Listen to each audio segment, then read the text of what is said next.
আজকের বিষয় মঠ এক মহান ঐতিহ্যের ধারক। বুঝতে হবে বরাহনগর মঠ কোনো আকস্মিক ঘটনা নয়। এর পশ্চাৎপটে রয়েছে ঘটনা পরম্পরা, রয়েছে বহমান একটি প্রাচীন ভাবাদর্শের ধারা।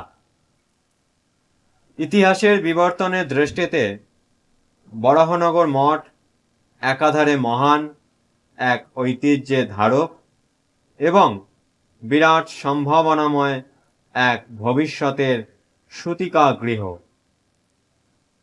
জগতের সংস্কৃতিতে ভারতবর্ষের একটি শ্রেষ্ঠ অবদান ভারতীয় ঋষির আবিষ্কার। ন ধনেন ন প্রজয়া ত্যাগে নৈক অমৃতত্বম আনসু। সবকিছু ত্যাগ করে সবকিছু পাওয়ার সাধনায় ভারতীয় প্রতিভা যুগ যুগ ধরে নিযুক্ত। এই ত্যাগ আদর্শের ভাবটি রূপদান করতে গিয়েই প্রতিষ্ঠিত হয়েছে সন্ন্যাস আশ্রম। সন্ন্যাস আশ্রম এদেশের চির সমাদৃত। সমাজে সন্ন্যাসীর শীর্ষস্থান। সন্ন্যাসী সবকিছু ত্যাগ করেন, সম্যকভাবে ত্যাগ করেন। এই সার্বিক ত্যাগের আদর্শটি বোঝাবার জন্য স্বামী শুদ্ধানন্দজি মহারাজ বলেছেন একটি কাহিনী। কোনো ব্যক্তি গুরুর নিকট শুনেছিল শরবত ত্যাগ করলে সবই পাওয়া যায়।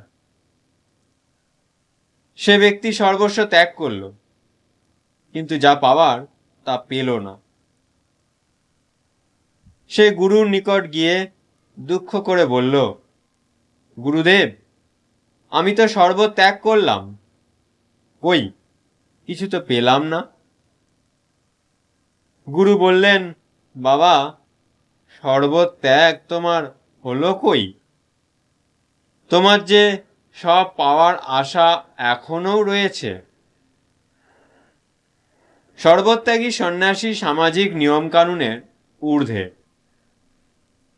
যথার্থ সন্ন্যাস মানুষকে তার অন্তঃ ও বহির্প্রকৃতির নিগড় সম্মুত্তীর্ণ হতে সাহায্য করে।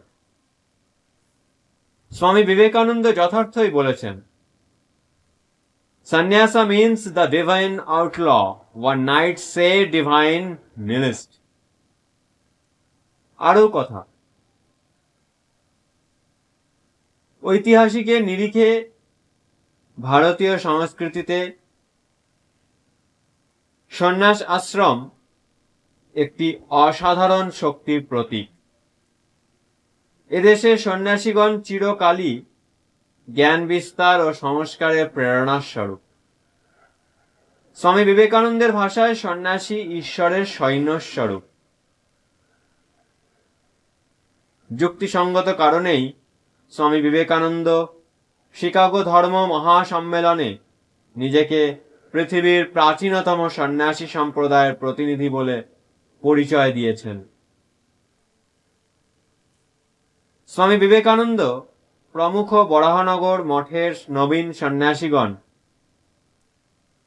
পরম্পরাগত সন্ন্যাসের বৈজয়ন্তী বহন করলেও শ্রীরামকৃষ্ণের ভাব অনুসারে সন্ন্যাসের আদর্শকে যুগোপযোগী করে উপস্থাপিত করেছিলেন। যে আদর্শ প্রায় এক দশক পরে ভাষাবদ্ধ হয়ে উচ্চারিত হয়েছিল, আত্মানমোক্ষার্থং জগৎ হিতায় চ। ভারতীয় সন্ন্যাসের নব উন্মোচিত এই আদর্শ যে ঘটনাক্রমের মাধ্যমে বিকশিত হয়েছিল তার ইতিকথা কম বিস্ময়কর নয়। দক্ষিণেশ্বর তপভূমিতে 12 বছর দুশ্চর তপস্যার পরিণতিতে শ্রীরামকৃষ্ণ যোগদৃষ্টি সহায়ে প্রত্যক্ষ করেছিলেন যে তাঁকে প্রবর্তন করতে হবে একটি নতুন সম্প্রদায়, যেটি হবে তার নিজ জীবনে অভিব্যক্ত উদার বলিষ্ঠ মতের বিশেষভাবে অধিকারী। তদনুযায়ী তাঁর সাধনায় উদ্ভূত ভাবসত্ত্বকে প্রতিষ্ঠা ও প্রসারের জন্য তিনি একটি যোগ্য গোষ্ঠী গড়ে তুলতে সচেষ্ট হন। কুঠিবাড়ির ছাদ থেকে আকুল আহ্বান জানিয়েছিলেন তিনি উপযুক্ত ত্যাগী তরুণদের। তার আহ্বানে সাড়া দিয়ে এসেছিলেন অনেকে। মাই ইউনিভার্সিটির ব্রহ্মদত্তীরা পর্যন্ত। শ্যামপুকুর ও কাশীপুরে থাকাকালীন তিনি এদের মধ্য থেকে বেছে নিয়েছিলেন আশিষ্ঠ, বলিষ্ঠ, দৃঢ়িষ্ঠ, সর্বত্যাগে উপযুক্ত যুবকদের। তাদের প্রত্যেককে শ্রীরামকৃষ্ণ প্রয়োজন অনুসারে শিক্ষা দীক্ষা দিয়েছিলেন। তাদের কয়েকজনের হাতে গেরুয়া কাপড় তুলে দিয়েছিলেন। তাদের নেতা হিসাবে সকলের সেরা নরেন্দ্রনাথকে নির্বাচন করেছিলেন। তাকে সর্বোচ্চ জ্ঞানের সামান্য আস্বাদ পাইয়ে দিয়ে লোকশিক্ষার দায়িত্ব অর্পণ করেছিলেন। অলৌকিক উপায়ে তার মধ্যে আধ্যাত্মিক শক্তি সঞ্চালিত করেছিলেন।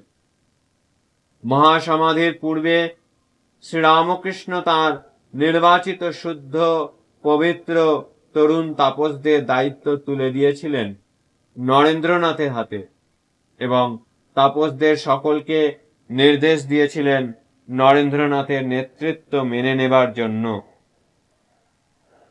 শ্রীরামকৃষ্ণের মহাসমাধির পর তরুণ দল দিশেহারা হয়ে পড়েছিলেন। শ্রীরামকৃষ্ণ সে সময় শ্রী শ্রী মা সারদা দেবী ও নরেন্দ্রকে অলৌকিক দর্শন দান করে সকলকে আশ্বস্ত করেছিলেন। মন কিছুটা শান্ত হলে শ্রীরামকৃষ্ণের মহান উত্তরাধিকার মাথায় তুলে নিয়ে শ্রীরামকৃষ্ণ নির্বাচিত ত্যাগী তরুণ দল সমবেত হয়েছিলেন বরাহনগরের একটি পরিত্যক্ত জীর্ণ বাড়িতে। তাদের সমবেত চর্যায় এক নতুন সন্ন্যাসী সংঘের ভিত গড়ে উঠেছিল। শ্রীরামকৃষ্ণের সাধন সম্ভূত ভাব সম্পুট ধারণ করেই এই নবীন সন্ন্যাসী গোষ্ঠী নরেন্দ্রনাথের নেতৃত্বে পাশ্চাত্য বাঘ ছটায় মোহিত ভারতবাসীর পুনরুদ্ধারের জন্য প্রস্তুত হয়েছিলেন। দক্ষিণেশ্বরের পঞ্চবটি থেকে বেলুড়ের শ্রীরামকৃষ্ণ মন্দিরের উত্তরণ অগণিত ঘটনায় ঠাসা। ঐতিহাসিক দেখেন এ সকল ঘটনা পুষ্পকে ধরে রেখেছে একটি মহান ভাবের সূত্র। এই মহান ভাবটির স্বরূপ নির্ণয় বিভিন্ন দৃষ্টিকোণ থেকে করা যেতে পারে। ধর্মবিজ্ঞান অনুসরণ করে বলা যেতে পারে শ্রীরামকৃষ্ণের মহাসাধনায় কুণ্ডলিনী শক্তির জাগরণ ঘটেছিল। ক্রমবিকাশশীল এই মহাশক্তি প্রথমে শ্রীরামকৃষ্ণ, পরে নরেন্দ্র প্রমুখ তাপসগণের মাধ্যমে নতুন এক সন্ন্যাসী সংঘের জন্ম দিয়েছিল। উদ্দেশ্য জগতের হিত, বিশ্ববাসীর কল্যাণ। অথবা শ্রীরামকৃষ্ণের ভাবালোকে বলা যেতে পারে যে শক্তি স্বরূপিণী জগন্মাতা বিশ্বের কল্যাণের জন্য একটি পরিকল্পনা রচনা করেছিলেন। জগন্মাতা তাঁর নির্দেশিত শুদ্ধাত্মা তাপসদের সাহায্য নিয়ে তাঁর পরিকল্পনা রূপায়ণের দায়িত্ব দিয়েছিলেন তাঁর বরপুত্র শ্রীরামকৃষ্ণের ওপর। তার অন্যতম ফলশ্রুতি রামকৃষ্ণ সংঘের উৎপত্তি। আবার ওয়েবার প্রমুখ সমাজবিজ্ঞানীদের দৃষ্টিকোণ থেকে বলা যায় শ্রীরামকৃষ্ণ ক্যারিশমা অর্থাৎ শ্রীরামকৃষ্ণ মাহাত্ম্যের অসাধারণত্ব, স্বতঃস্ফূর্ততা, শক্তি ও সৃজনশীলতা একদল শক্ত সমর্থ প্রতিভাশালী তরুণকে তীব্রভাবে আকর্ষণ করেছিল। তারা শ্রীরামকৃষ্ণের প্রতি ভক্তি, ভালোবাসা, আনুগত্য উজাড় করে দিয়েছিলেন। পরিণতিতে তরুণদের মধ্যে ভাবনা, অনুভূতি, কর্মশক্তি ও পরস্পরের মধ্যে নিকট সম্বন্ধ গড়ে উঠেছিল। শ্রীরামকৃষ্ণের মহাসমাধি তাদের মধ্যে এক শূন্যতা সৃষ্টি করেছিল। তাদের প্রত্যেকের হৃদয়ে প্রতিফলিত শ্রীরামকৃষ্ণ আদর্শকে সংহত করে শ্রীরামকৃষ্ণ বিধৃত মহান ভাবরাশিকে বাস্তবায়িত করতে অগ্রসর হয়েছিল ওই নিবেদিত প্রাণ তরুণ দল। এই প্রক্রিয়াকে সমাজবিজ্ঞানী বলেন রুটিনাইজেশন অফ ক্যারিসমা বা রামকৃষ্ণ মহিমার প্রথাবদ্ধীকরণ। এই প্রক্রিয়া বরাহনগর, আলমবাজার, বেলুড় পর্ব পর্যন্ত সঞ্চারিত তো বটেই, তার প্রচ্ছায়া পরবর্তী পর্যায়ে এবং বর্তমান ও ভবিষ্যতে সম্প্রসারিত। দক্ষিণেশ্বর পর্ব থেকে কাশীপুর পর্ব পর্যন্ত শ্রীরামকৃষ্ণের ভূমিকা প্রধান, কিন্তু বরাহনগর থেকে বেলুড় এবং তদুত্তর অংশে নরেন্দ্রনাথ ও তাঁর ত্যাগী গুরুভাইদের দায়িত্ব মুখ্য। অখণ্ডের ঘরের ঋষি নরেন্দ্রনাথ শ্রীরামকৃষ্ণ নির্বাচিত নেতা। নরেন্দ্রনাথ অদ্বিতীয়। কালীপ্রসাদ পরবর্তীকালে লিখেছিলেন, আমরা শ্রী শ্রী ঠাকুরের নির্দেশ স্মরণ করিয়া নরেন্দ্রনাথকেই সকলের প্রধান করিয়া তাহার নির্দেশ অনুসারে চলিতাম। কিন্তু রামকৃষ্ণ ভাবাদর্শ বাস্তবায়িত করতে নরেন্দ্রনাথের ত্যাগী গুরুভাইদের ভূমিকাও অনন্য। বিষয়টি পরিস্ফুট হয়েছে ভগিনী নিবেদিতার একটি মূল্যবান মন্তব্যে। তিনি লিখেছেন, meaningless as would have been the order of Ramakrishna without Vivekananda, even so fruitfully would have been the life and labors of Vivekananda without behind him his brothers of the order of Ramakrishna.